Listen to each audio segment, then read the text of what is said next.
Hello दोस्तों, नमस्कार। बात कर लेते हैं आज की दिन भर की सारी बड़ी खबरों की, जहां सबसे पहले आपको बताएंगे दोस्तों, बात करेंगे नेपाल में ग्लेशियर फटने के पीछे ड्रैगन की कितनी बड़ी करतूत है दोस्तों, जो उसने नेपाल को या भारत को नहीं बताने का किया प्रयास। कैसे गुपचुप तरीके से नेपाल को बर्बाद करना चाहता था चाइना। दोस्तों, पूरी दुनिया में चीन की थू थू हो रही है, आपको बताएंगे कैसे बहुत बड़ी चाल चली जिनपिंग ने। वही इतना सब कुछ हो जाने के बाद भी दोस्तों, बालेंद्र शाह ने भारत के पीएम मोदी का जताया आभार। इस मुश्किल की घड़ी में भी भारत का नाम लेना नहीं भूले बालेंद्र शाह। तो वहीं चौंका देने वाली खबर में आपको बताएंगे भारत के ग्रेट निकोबार प्रोजेक्ट पर रोक लगाने की मांग। दोस्तों, कैसे भारत ने दिया इस मुद्दे पर करारा जवाब। तो वहीं फिर रातों रात भारत बांग्लादेश सीमा पर मच गया बवाल। दोस्तों, वहीं आखिर क्यों शंघाई ग्रुप के दोस्तों से हाथ मिलाने में हिचकिचाता है अपना भारत। एससीओ समिट में वेट एंड वॉच का क्या है फैक्टर, आपको सबसे पहले बताएंगे, जो कोई नहीं बताएगा। वहीं आपको बताएंगे क्या फिर से बंगाल में होंगे चुनाव, ऐसा क्यों कह रहे हैं हम। दोस्तों, अपडेट सुनकर आप भी जाएंगे चौंक। जी हाँ, एक से एक बेहतरीन से बेहतरीन अपडेट आपको बताएंगे। बस आप वीडियो के अंत तक बने रहिएगा। और खबरों में आगे बढ़ने से पहले,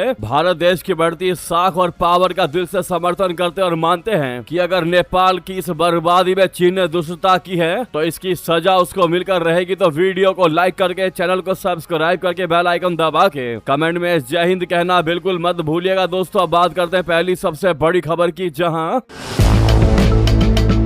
हिमालय की गोद में बसे नेपाल के रजुवा जिले में बुधवार 26 अगस्त को अचानक जो है आई बाढ़ ने जमकर तबाही मचा दी। इस आपदा में अब तक 100 से लेकर 150 लोगों तक के जाने जा चुकी, यानी कि इतनी मौतें हो चुकी हैं। तिब्बत की तरफ से भोटे कोशी नदी में आए पानी के तेज बहाव ने बस्तियों, पुलों और गाड़ियों को पलक झपकते ही तबाह कर दिया। लेकिन इस प्राकृतिक आपदा के बीच अब एक बड़ा राजनीतिक विवाद खड़ा हो गया है दोस्तों, और इसीलिए ये अपडेट, ये खबर महत्वपूर्ण हो जाता है, जो हम आपको सबसे पहले बता रहे हैं। रजुआ जिले में बुधवार को आई भीषण फ्लैश फ्लड को लेकर एक चौंकाने वाला दावा किया जा रहा है। नेपाल कॉरेस्पोंडेंस नाम से काम कर रहे नेपाली पत्रकारों के एक ग्रुप का गंभीर आरोप है कि इस तबाही की वजह कब्जे वाले तिब्बत क्षेत्र में चीन निर्माण कार्य कर रहा है, जिसकी वजह से हिमस्खलन हुआ है। जी हाँ, यानी इसका असली विलन चाइना ही है, जिनपिंग है। दोस्तों, सोशल मीडिया प्लेटफॉर्म एक्स पर एक पोस्ट में नेपाल कॉरेस्पोंडेंस ने दावा किया है कि चीन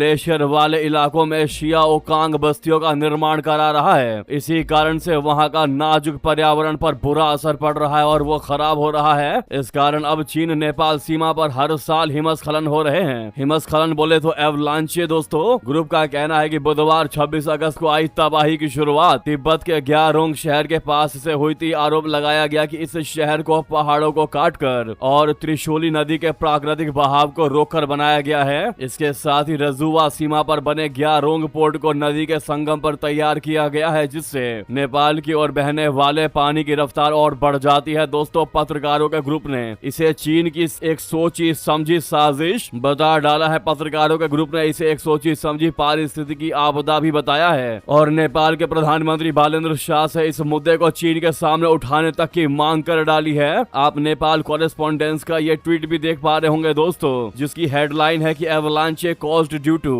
Chinese construction in Himalayas caused today's flood।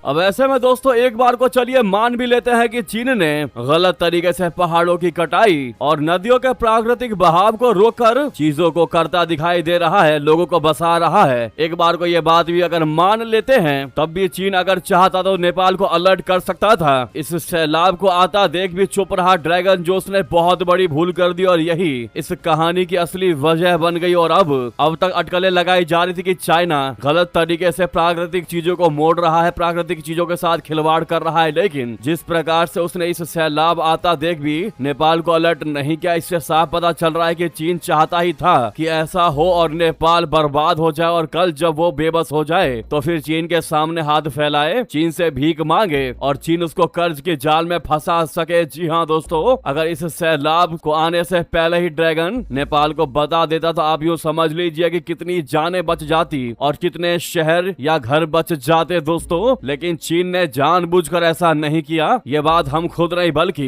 Nepal के कई अफसरों ने चीन को जिम्मेदार बताया, क्योंकि उसने समय रहते नेपाल को अलर्ट नहीं किया, जबकि उसे काफी समय पहले ही सैलाब के बारे में पता चल गया था। इससे बड़ी अमानवीय व्यवहार क्या ही होगा चीन की तरफ से दोस्तों। और इसीलिए ये खबर सबसे महत्वपूर्ण बन जाता है, जो हम आपको सबसे पहले ही बता रहे हैं। ऐसा नहीं है कि ड्रैगन ने पहली बार ही ऐसी हरकत की है, इससे पहले भी ड्रैगन ऐसी हरकतें करता आया है। पिछले साल भी इसी नदी में आए सैलाब से चीन के अधिकारियों ने नेपाल को जो है अलर्ट नहीं किया था दोस्तों। ऐसे में जहां पर लोग नेपाल में भारी तबाही की बात कर रहे हैं, वहां पर हम चीन को समझने का पूरा प्रयास कर रहे हैं कि इसके पीछे का असली कॉज कैसे हो सकता है, जहां पर यह समझ में आया है कि इसमें पूरा चीन का हाथ है। सबसे बड़ी बात तो यही है दोस्तों कि उसने जानकारी नहीं दी नेपाल को। खैर, इस पर आपकी क्या है निजी राय, अवश्य कमेंट करके बताइएगा। चीन की इस चाल पर आप क्या कहना चाहेंगे। वहीं अगर आप भी मानते हैं कि ऐसे समय में अपना भारत हमेशा हर देश के लिए, चाहे दुश्मन देश ही क्यों ना हो, हीरो बनकर उभरता है, तो सामने लाइक का बटन अभी तक लाइक नहीं किया तो अपने भारत देश के लिए एक लाइक तो बनता है दोस्तों। और रिक्वेस्ट है, कमेंट में मेरा भारत महान कहना मत भूलिएगा, क्योंकि आपको बता दें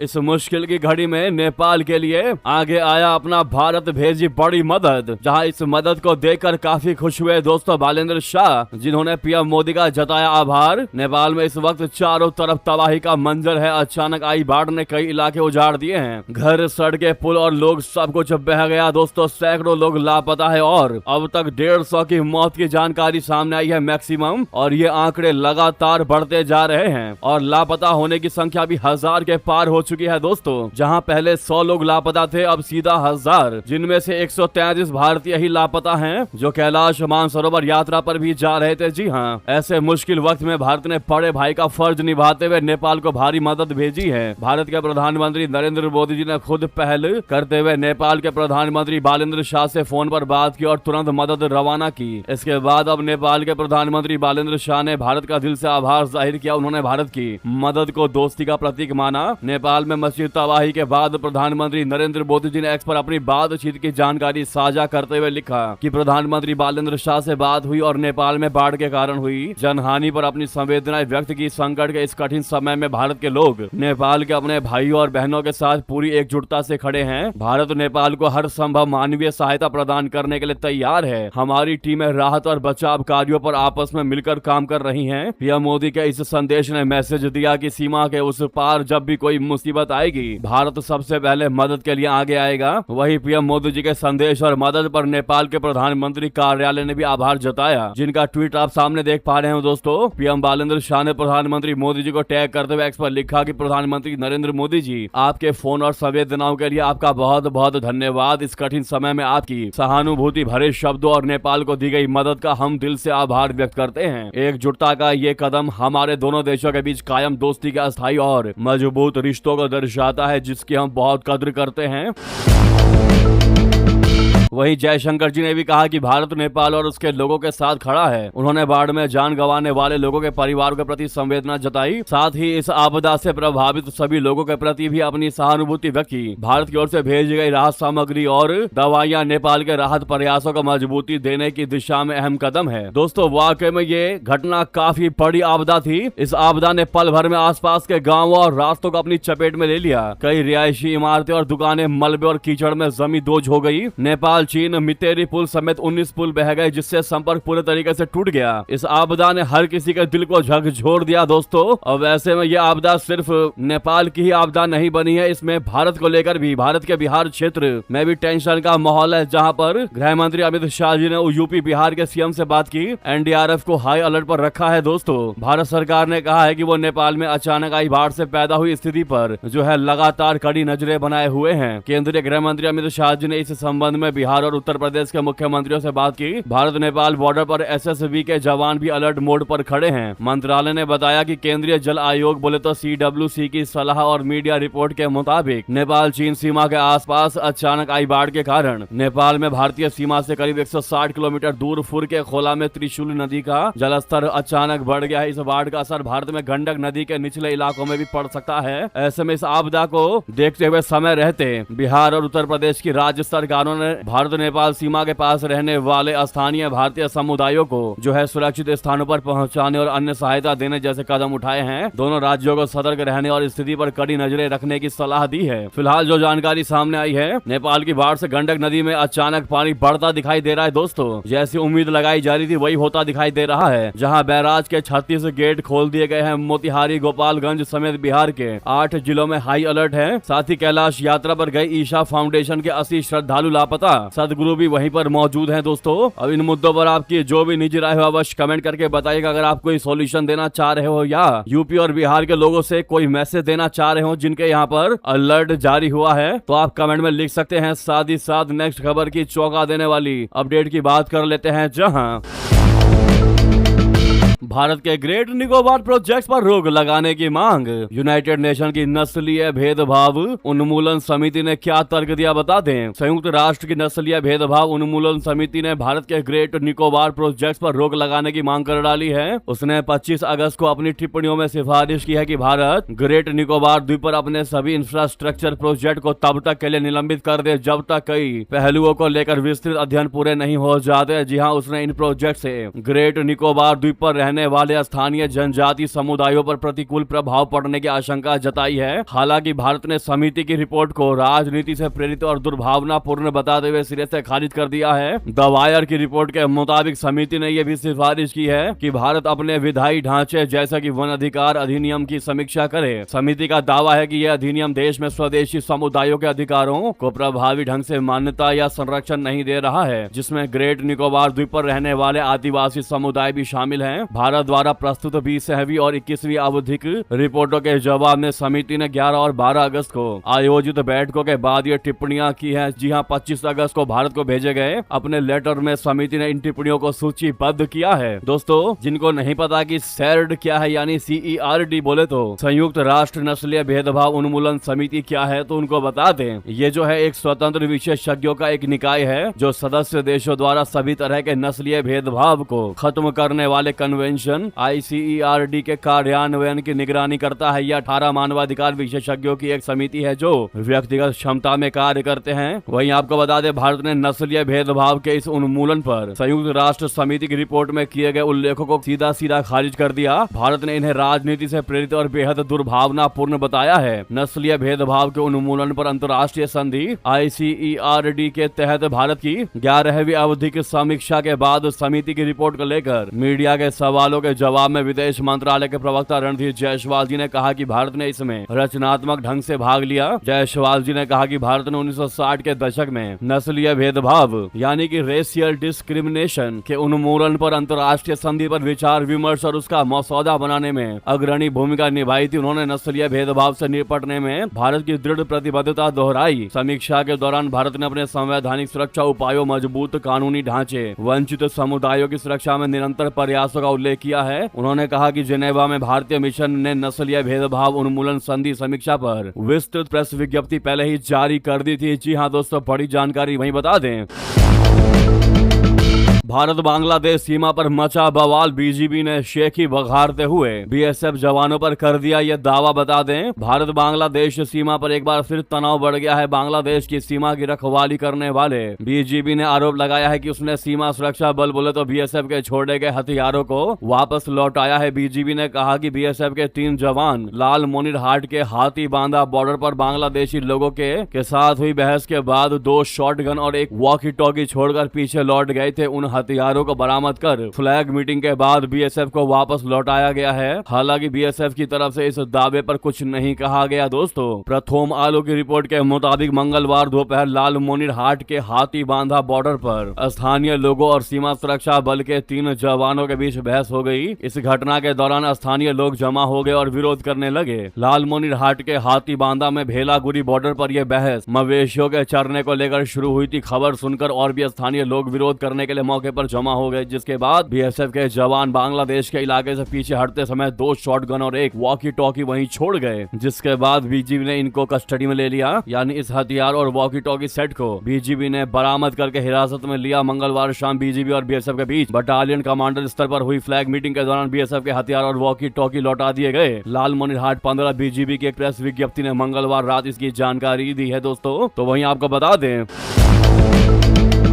आखिर शंघाई ग्रुप के दोस्तों से हाथ मिलाने में हिचकिचाता क्यों रहा भारत? एससीओ में वेट एंड वॉच फैक्टर क्या है बता दें। दोस्तों, क्या आपने शंघाई सहयोग संगठन यानी एससीओ का नाम सुना है? वाकई में सुना होगा। जो हमारी खबरों को हमेशा देखते उनको मालूम होगा क्या है एससीओ समिट। और यही एससीओ अगले सप्ताह किर्गिस्तान की राजधानी बिश्केक में होने जा रहा है। ये यूरोप और एशियाई सीमा क्षेत्र यानी यूरेशियाई दोनों में राजनीतिक, आर्थिक, अंतर्राष्ट्रीय सुरक्षा और रक्षा से जुड़ा एक संगठन है। पॉपुलेशन और जियोग्राफी के मामले में इसको दुनिया का सबसे बड़ा क्षेत्रीय संगठन भी कहा जाता है। इस संगठन के केंद्र में चीन, रशिया, भारत और पाकिस्तान जैसे प्रमुख देश हैं। इसके साथ ही कई मध्य एशियाई और मिडिल ईस्ट देश भी इसके सदस्य हैं। हालांकि भारत इस शंघाई संगठन के साथ शुरू से नहीं रहा, बल्कि कई सालों तक वेट एंड वॉच की स्थिति के बाद इसका सदस्य बना। आखिर ऐसा क्यों, आपको बताते हैं दोस्तों। एससीओ की जड़ें 1991 में सोवियत संघ के पतन के बाद के दौर से जुड़ी हैं। सोवियत संघ के टूटने के बाद जो नए मिडिल ईस्ट गणराज्य जिसमें कि कजाकिस्तान, किर्गिस्तान और ताजिकिस्तान बने, उनकी सीमाएं चीन और रशिया से लंबी और खुली सीमाओं के जरिए मिलती थी। सीमा विवादों को सुलझाना, सैन्य तनाव को कम करना और सीमा पार के जातीय अलगाववाद को रोकना उस समय की सबसे बड़ी सुरक्षा प्राथमिकताएं बन गई थी। इन्हीं चिंताओं को दूर करने के लिए 1996 में शांघाई 5 नाम से एक सहयोग मंच बनाया गया था, जिसमें शामिल देशों की लिस्ट में चीन, रशिया, कजाकिस्तान, किर्गिस्तान, ताजिकिस्तान शामिल थे। चूंकि दोस्तों ये पहले ऐतिहासिक और आपसी विश्वास को मजबूत करने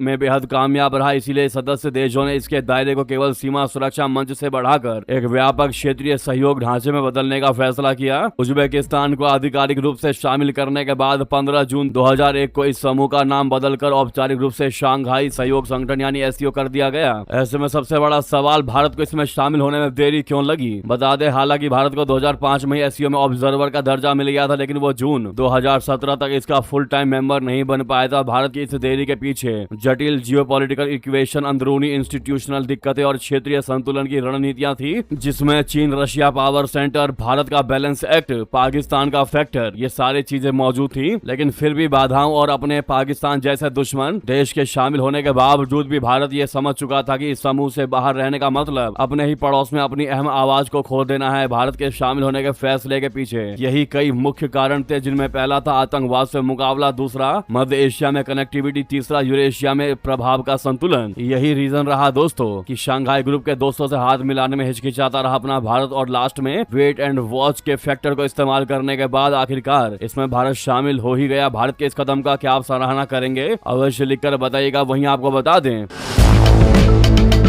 बीजिंग में डोवाल वांगी की हुई बैठक में सीमा विवाद सुलझाने के लिए 8 बिंदुओं पर सहमति बनी है। दोस्तों, भारत और चीन के बीच सीमा विवाद को लेकर विशेष प्रतिनिधियों एसआर की 25वीं बैठक दौर की वार्ता मंगलवार को बीजिंग में हुई। भारत की ओर से राष्ट्रीय सुरक्षा सलाहकार एनएस अजीत डोवाल जी और चीन की ओर से विदेश मामलों के प्रमुख एवं विशेष प्रतिनिधि वांगी ने सीमा विवाद पर विस्तृत चर्चा की। वार्ता के बाद दोनों देशों ने 8 बिंदुओं पर सहमति जताई, जिनका उद्देश्य वास्तविक नियंत्रण रेखा यानी एलएसी पर शांति बनाए रखना और सीमा विवाद के समाधान की दिशा में बातचीत को आगे बढ़ाना है। अब ऐसे में दोस्तों चौंकाने वाली बात यह है कि अचानक रशिया सीआईए चीफ भारत से डोवाल, जयशंकर जी और भागवत भी विदेश में दिखाई दे रहे हैं, जिसने दुनिया में हलचलें पैदा कर दी। Doval, Jaishankar, Piyush Goyal, Nirmala Sitharaman, CIA chief John Ratcliffe और पाकिस्तान की मरियम नवाज इन दिनों एक साथ कई बड़े नाम विदेशी दौरों पर हैं। इन यात्राओं की वजह अलग अलग है, लेकिन समय बेहद अहम है। एक तरफ अमेरिका और रशिया के बीच यूक्रेन युद्ध को लेकर बातचीत की कोशिशें चल रही है, वहीं दूसरी तरफ भारत के अधिकारी चीन और रशिया में रणनीतिक बातचीत कर रहे हैं। वहीं भारत के मंत्री जापान, कनाडा और अमेरिका में कारोबार और निवेश की जमीन मजबूत कर रहे हैं। उधर आरएसएस प्रमुख मोहन भागवत अमेरिका पहुंचे हैं, जबकि पाकिस्तान के पंजाब की मुख्यमंत्री मरियम नवाज चीन के दौरे पर हैं। ऐसे में इन यात्राओं को सिर्फ सामान्य विदेश दौरा मानना काफी मुश्किल है। तो वहीं आपको बता दें दोस्तों,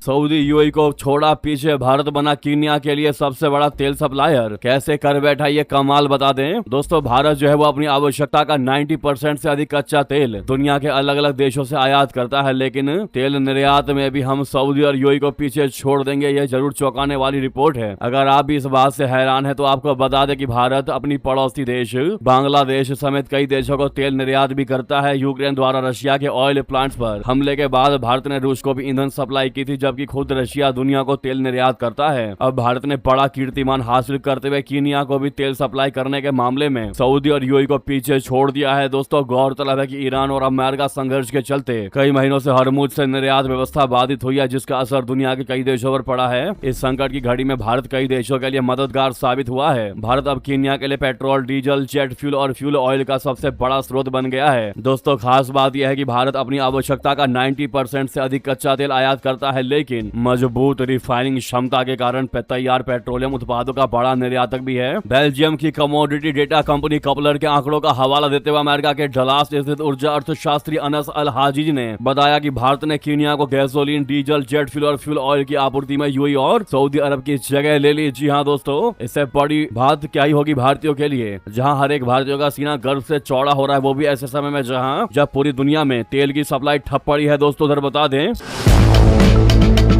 राष्ट्रपति ट्रंप के दावे ने दुनिया को दिया चौंका। कहा ईरान के सुप्रीम लीडर मौजतबा खामनेई है जिंदा। जी हाँ, ईरान के सुप्रीम लीडर मौजतबा खामनेई की मौजूदगी और सेहत को लेकर चल रही तमाम अटकलों के बीच अमेरिकी राष्ट्रपति ट्रंप ने एक बड़ा बयान दिया। दोस्तों ट्रंप ने दावा किया कि उनका मानना है कि मौजतबा खामनेई अभी भी जिंदा है। हालांकि वो एक हमले में बेहद गंभीर रूप से घायल जरूर हुए हैं, लेकिन उनकी मौत नहीं हुई। गौरतलब है कि अपने पिता अयातुल्लाह अली खामनेई की अमेरिका इजराइल के संयुक्त हमले में हुई मौत के बाद मौजतबा खामनेई ने ईरान के सुप्रीम लीडर का पद संभाला था। पद संभालने के बाद से अब तक मौजूदा ना तो किसी सार्वजनिक मंच पर दिखाई दिए हैं और ना ही उनकी कोई नई तस्वीर सामने आई है। लंबे समय से किसी के सामने ना आने की वजह से अंतर्राष्ट्रीय स्तर पर यह कयास लगाए जा रहे थे कि क्या वो सुरक्षित हैं या किसी हमले का शिकार हो चुके हैं। ऐसे में हिंदुस्तान टाइम्स की रिपोर्ट के अनुसार एक टेलीफोनिक इंटरव्यू के दौरान राष्ट्रपति ट्रंप से मौजूदा खामने के बारे में जब पूछा गया तो उन्होंने कहा कि मुझे नहीं लगता कि वो मारे गए हैं, वो बहुत गंभीर रूप से घायल जरूर हुए थे, लेकिन मुझे लगता है कि वो अभी भी जिंदा है। इसके साथ ही ट्रंप ने तंज कसते हुए यह भी जोड़ दिया कि अगर ईरानी सुप्रीम लीडर वाकई इस दुनिया में नहीं है तो फिर ईरान इस बात को छिपाने के लिए दुनिया के सामने बहुत बेहतरीन नाटक कर रहा है। दोस्तों वाकई में इस जानकारी ने दुनिया में हलचल पैदा कर दी है। उधर बता दें, ओमान से डील होता ही हॉर्मुज में जंगी जहाजों की एंट्री बैन, ईरान का बड़ा ऐलान। मिडल ईस्ट में चल रही जंग के बीच ईरान के विदेश मंत्री कासिम गरीबाबादी ने बड़ा यह दावा कर दिया है कि ओमान के साथ हो रहे नए समझौते के तहत ईरान हॉर्मुज से किसी भी देश के सैन्य जहाजों को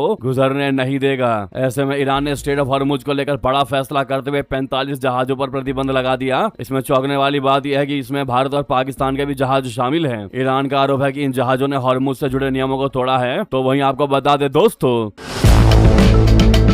भारत दौरे पर यूनाइटेड नेशन उप महासचिव अमीना मोहम्मद, सतत विकास और डिजिटल इनोवेशन पर होगी अहम चर्चाएं। दोस्तों संयुक्त राष्ट्र की उप महासचिव अमीना मोहम्मद न्यूयॉर्क दौरा खत्म कर भारत पहुंची है। नई दिल्ली में अमीना मोहम्मद सतत विकास को आगे बढ़ाने में भारत की भागीदारी पर चर्चा करेंगी। विदेश मंत्रालय ने इसकी जानकारी दी। विदेश मंत्रालय ने सोशल मीडिया प्लेटफॉर्म एक्स पर लिखा कि यूनाइटेड नेशन की डिप्टी सेक्रेटरी जनरल सुश्री अमीना जे मोहम्मद का नई दिल्ली आगमन पर हार्दिक स्वागत है। वहीं आपको बता दें, पाकिस्तान ने एलओसी पर तैनात किए तुर्की के रूस किलर बैरक्तार TB2 ड्रोन्स। भारतीय सेना की जासूसी मचा तनाव। दोस्तों पाकिस्तान ने एलओसी पर तुर्की के घातक बैरक्तार TB2 ड्रोन को तैनात कर दिया है। भारतीय खुफिया एजेंसियों को एलओसी पर तुर्की का यह ड्रोन मंडराता दिखाई दिया। ऐसा लग रहा है कि पाकिस्तान तुर्की के ड्रोन से भारतीय सेना को लेकर टोही अभियान चला रहा है। ये घटनाक्रम भारत पाकिस्तान के बीच सुरक्षा को लेकर बढ़ते तनाव और दोनों पक्षों की तरफ से निगरानी, खुफिया जानकारी जुटाने और सटीक हमले करने के लिए ड्रोन पर बढ़ती निर्भरता के बीच सामने आया है। बैरक्तार TB2 मध्यम ऊंचाई पर उड़ने वाला और लंबे समय तक काम करने में सक्षम हथियार बंद ड्रोन है, जो खुफिया जानकारी जुटाने, निगरानी और टोह लेने के साथ साथ सटीक हमले करने में भी सक्षम है। तो वहीं आपको बता दें, विदेशी पुर्जों को भारत ने कहा बाय बाय। स्वदेशी AK-203 शेर नाम के इस राइफल ने भरी दहाड़ सफल रहा फायरिंग का टेस्ट। दोस्तों भारत ने डिफेंस सेक्टर में एक बहुत बड़ी छलांग लगाई है। अमेठी की कोरबा ऑर्डिनेंस फैक्ट्री में AK-203 राइफल का पूरी तरह स्वदेशी वर्जन तैयार किया गया है। शेर नाम की इस राइफल में एक भी पुर्जा या कच्चा माल विदेश से नहीं मंगाया गया है। कोरबा में इसका सफल फायरिंग ट्रायल भी हो चुका है, जिसमें ऑटोमेटिक और बर्स्ट फायरिंग शामिल रही। शेर राइफल को Indo Russian rifles private limited बोले तो IRRPL में तैयार किया गया है। ये भारत और रशिया का जॉइंट वेंचर है, जो 2019 से भारत में AK-203 का निर्माण कर रहा है। वहीं दोस्तों अब डोमेस्टिक खबरों की बात करते हैं, जहां पर क्या वाकई में बंगाल में फिर से होंगे चुनाव। SIR में कटे 90% नाम सही। जी हां, 31 सीटों पर होगा सीधा असर। क्या है जानकारी बता दें, क्या बंगाल में फिर से विधानसभा चुनाव कराया जा सकता है मंगलवार को सुप्रीम कोर्ट में। SIR यानी विशेष गहन पुनरीक्षण के दौरान कटे नामों पर सुनवाई के दौरान ये सवाल उठा। चीफ जस्टिस सूर्यकांत की बेंच ने याचिकाकर्ता के एक दलील के दौरान कहा कि क्या ये कोर्ट चुनाव का निर्देश दे सकता है। बेंच में शामिल जस्टिस जॉयमॉल बागची ने कहा, मान लीजिए जीत का मार्जिन 50 है और उस विधानसभा में 100 वोटों के नाम काट दिए गए हैं। ट्रिब्यूनल सुनवाई के दौरान अगर 100 में से 70 वोटरों के नाम काटने को गलत मानता है तो स्थिति अलग हो जाएगी। जस्टिस बागची ने कहा कि SIR में नाम काटने के खिलाफ ट्रिब्यूनल में अगर 70 लोग अपील भी कर रहे हैं तो भी यह मसला बड़ा है। वहीं मामले की सुनवाई के दौरान याचिकाकर्ता की तरफ से पेश वरिष्ठ वकील गोपाल शंकर नारायण ने यह डेटा रिपोर्ट दाखिल की। शंकर नारायण के मुताबिक ट्रिब्यूनल ने SIR में कटे 90% नामों को सही पाया है। ये बेहद गंभीर मामला है। इसके बाद सुप्रीम कोर्ट ने चुनाव आयोग को डेटा दाखिल करने का निर्देश दिया है। ऐसे में दोस्तों, क्या सुप्रीम कोर्ट चुनाव का फिर से आदेश दे सकता है बंगाल के लिए? तो सूर्यकांत ने कहा कि इस पर विचार की आवश्यकता है। हालांकि उन्होंने कहा कि पहले आप आवेदन दीजिए, उसके बाद देखा जाएगा। वाकई में दोस्तों, इस खबर ने हर किसी को चौंका दिया है। साथ में जानकारी ये भी आ रही है कि TMC के बागी सांसदों को बड़ा झटका लगा है। लोकसभा सचिवालय ने नोटिस भेजा है दोस्तों, जहां 7 दिन में दाखिल करना होगा जवाब। जी हां, पश्चिम बंगाल विधानसभा चुनाव के बाद बागी हुए TMC के बागी 20 सांसदों को लोकसभा सचिवालय से बड़ा झटका लगा है। सचिवालय ने TMC के सभी बागी 20 सांसदों को अभिषेक बनर्जी की ओर से दायर अयोग्यता वाली याचिकाओं पर नोटिस भेजकर जवाब मांगा है। सभी बागियों को 7 दिन के भीतर जवाब दाखिल करना होगा। दरअसल TMC के इन बागी सांसदों पर आरोप है कि ये अपनी मूल पार्टी को छोड़कर NCPI में शामिल हो गए। TMC ने माना है कि यह स्वेच्छा से पार्टी की सदस्यता छोड़ना है और दल बदल विरोधी कानून के अंतर्गत अयोग्यता का आधार है। हालांकि बागी सांसदों ने अपने कदम को वैध करार दिया है। अब ऐसे में यह पूरा मामला सुप्रीम कोर्ट में विचाराधीन है। सुप्रीम कोर्ट का कहना है कि वास्तविक सवाल कोई नोटिस जारी करना नहीं है, बल्कि कार्यवाही को तय समय सीमा के भीतर पूरा करना है। क्या इन मुद्दों पर आपकी निजी राय दोस्तों? अब तक ये सारी अपडेट्स कैसी लगी कमेंट में लिखकर बताएगा। रिक्वेस्ट है, जहां पर भी आपका ग्रुप हो, चाहे व्हाट्सएप, फेसबुक या एक्स पर, वीडियो को शेयर करना मत भूलिएगा। लगे हाथ तो वीडियो को लाइक करके इस चैनल को सब्सक्राइब करके बेल आइकन दबा के कमेंट में जय हिंद कह दीजिएगा। मिलते हैं आप अगली बड़ी खबर में। यहां तक बने रहने के लिए आप सभी का बहुत बहुत धन्यवाद, बहुत बहुत आभार। जय हिंद, जय भारत।